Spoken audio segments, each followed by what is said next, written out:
사망의 원인은 암, 뇌경색 등의 중대 질병으로 인하여 사망한 경우 근무 중 혹은 일상생활에서 넘어져 머리를 부딪혀 급성 뇌출혈 등이 발생하여 상해 직접 결과로서 사망한 경우로 나눠집니다.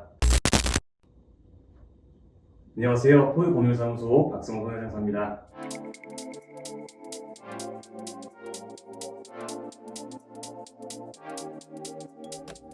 보험회사와 분쟁이 발생하는 원인은 망인의 사망진단서에 외상성 지주막하 출혈과 같은 상해 진단과 상세불명의 협심증 등과 같은 질병 진단이 혼재된 경우를 말하는데 두 가지 유형의 분쟁이 발생하게 됩니다. 첫 번째, 질병 상해 모두를 담보로 하는 사망보험을 가입하였고 망인의 사망진단서에 질병 상해 진단이 혼재되어 있음을 이유로 보험사에서 상해 사망보험금이 아닌 질병 사망보험금을 지급한 경우입니다. 통상적으로 질병 사망보험보다 상해 사망보험금의 지급일이 크므로 질병 사망보험금을 지급받았더라도 상해 사망보험금에서 질병 사망보험금을 공제하여 받을 수 있습니다.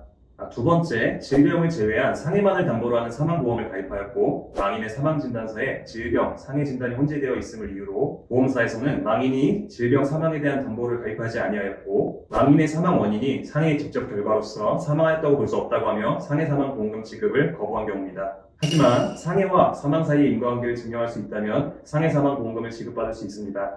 질병을 원인으로 사망한 것인지 상해의 직접 결과로서 사망한 것인지는 결국 의무기록사본에 그 해답이 있습니다. 저희 포유법률사무소에서 진행한 사례를 통하여 설명드리겠습니다. 망인분께서는 집에서 화장실을 이용하다 미끄러져 변기에 머리를 맞고 대학병원 응급실을 내원하였습니다. 내원 당시 혈액검사 등의 기초검사 및 뇌 MRI 검사 등을 시행하였고 내원 당일 응급개조술을 시행받았음에도 뇌압이 상승하여 다음날 사망하였고 망인의 사망진단서에는 외상성 지주막하 출혈이라는 상해 진단과 상세불명의 협심증이라는 질병 진단이 혼재되어 있었습니다. 이러한 경우 상해 사망보험금을 지급받기 위해서는 외상성 지주막하 출혈이 망인의 사망의 직접적인 원인으로 작용하였는지, 즉 인과관계를 증명해야 합니다. 걱정하지 마세요. 의무기록 사본을 검토하여 두 가지만 확인하시면 됩니다. 첫 번째, 망인이 이 사건 사고가 발생하기 전 가지고 있던 위험인자 및 기왕증을 확인해야 합니다. 여기에서 말하는 위험인자란 만성질환을 유발할 수 있는 고혈압, 당뇨, 고지혈증 등의 위험인자를 말하며 기왕증이란 망인이 이 사건 사고가 발생하기 전 가지고 있던 뇌 혈관질환, 심장질환 등의 질병을 말하는데 이 사건 사고의 경우 비록 망인이 고혈압, 당뇨 등의 기왕증을 가지고 있었으나 꾸준한 약물 치료를 통하여 급작스럽게 사망에 이를 만큼의 증상 및 후유증이 없었다는 사실을 증명했습니다.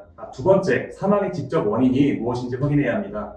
이 사건 사고의 경우 비록 망인이 사망진단서에 외상성 지주막하 출혈이라는 상해 진단과 상세불명의 협심증이라는 질병 진단이 혼재되었다 하더라도 망인의 경우 응급실 내원 당시 지주막하 출혈 증상을 원인으로 응급개조술을 시행한 뒤 뇌압 상승을 주된 원인으로 다음날 사망하였으므로 망인에게 상세불명의 협심증이라는 질병이 확인되었다 하더라도 검사 결과를 기초로 협심증으로 인하여 사망할 가능성은 희박하고 외상성 지주막하 출혈을 직접적인 원인으로 사망하였다는 것을 증명했습니다.